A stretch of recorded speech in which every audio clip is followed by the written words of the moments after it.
Tourism Minister Patricia de Lille has extended her condolences to the family of a British doctor who was killed in Cape Town last week.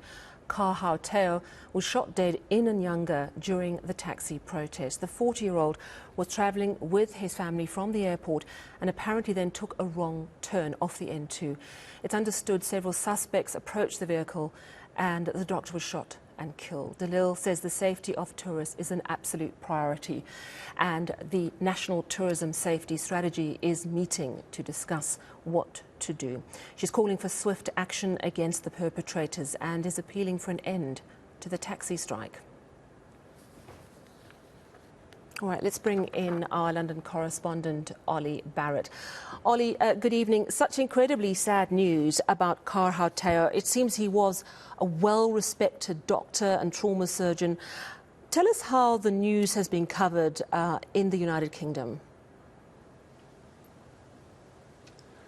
Yeah, Sally, it's being covered widely here in the United Kingdom. One of the first ways in which it's being covered is the confirmation of the identity of Ka Hao Teo. And we have a statement, for example, from the hospital at which he worked, which is Princess Alexandra Hospital in Harlow in Essex, just to the east of London. The statement says, "Sadly, we can confirm that Mr. Ka Hao Teo has died." It describes him as a well-respected member of the team, a valued colleague and friend to many at the hospital, and there are other similar tributes that are being paid by many that worked with Mr. Ka Hao Teo in the hospital that I mentioned, but also in a private practice we know he worked in too, tributes coming in from colleagues there. And in terms of how it's being covered in the British media, it's also worth saying that it's not just being covered in terms of the sad death of the 40-year-old doctor, a British citizen who we understand was born in Singapore but studied in the UK and has worked here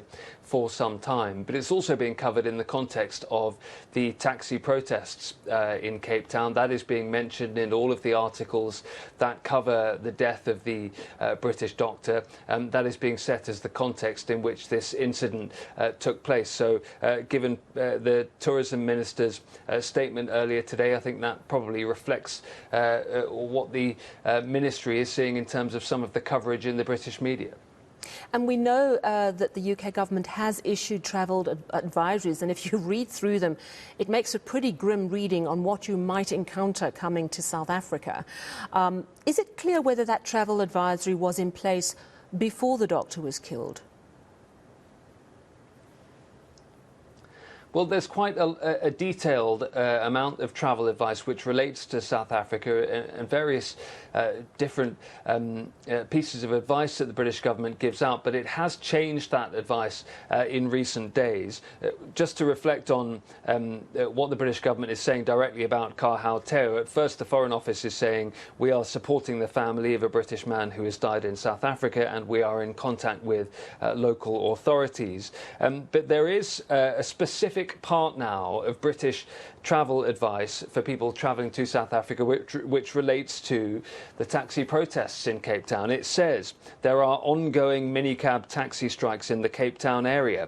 It says these strikes have the potential to turn violent and may impact multiple areas, including journeys to and from the airport. It advises travellers to check for any disruption on their routes before they travel. It advises them to avoid violent protests, and it says try to stick to major routes, for example, the N2 motorway route. It also says be aware that GPS services could divert you into less secure areas or into ongoing protests, and it advises people to consider delaying their journey if there are protests ongoing and seeking advice from local sources like hotels, for example. So it is very clear that this travel advice has been specifically updated in recent days, and some of it will certainly ring true, you would have thought, with the family of Ka Hao Teo, given some of that advice around routes to and from the airport, for example. And in terms of details, I mean, what we're hearing is that he was travelling with his wife and their 2-year-old little boy, we understand coming from the airport in Cape Town, probably travelling into the city, probably got lost, went into Enyanga. and unfortunately straight into the middle of a protest where he was shot. I've also read reports that there was a member of the local community in Enyanga who saw the terrible distress that his wife was in, and I think another adult passenger holding their little boy, and he went to their rescue and he helped them. Do you know if the family is back in the United Kingdom? Have they actually issued any statement at this point? No statement yet. We are told that the family has been reflecting on this privately for now.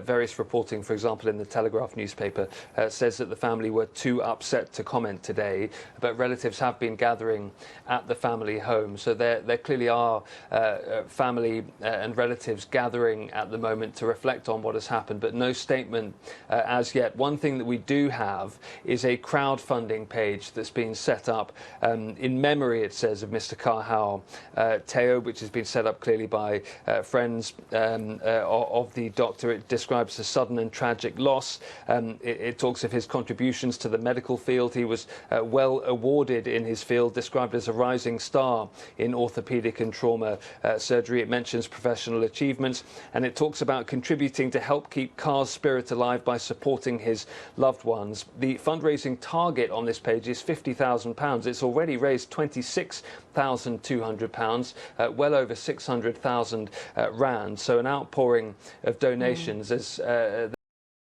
in the UK will be hoping that things calm down in terms of the headlines, because absolutely that will potentially impact on British holidaymakers considering whether or not to holiday in the coming months in South Africa or somewhere else. Thank you so much. Olly Barratt, our correspondent in London.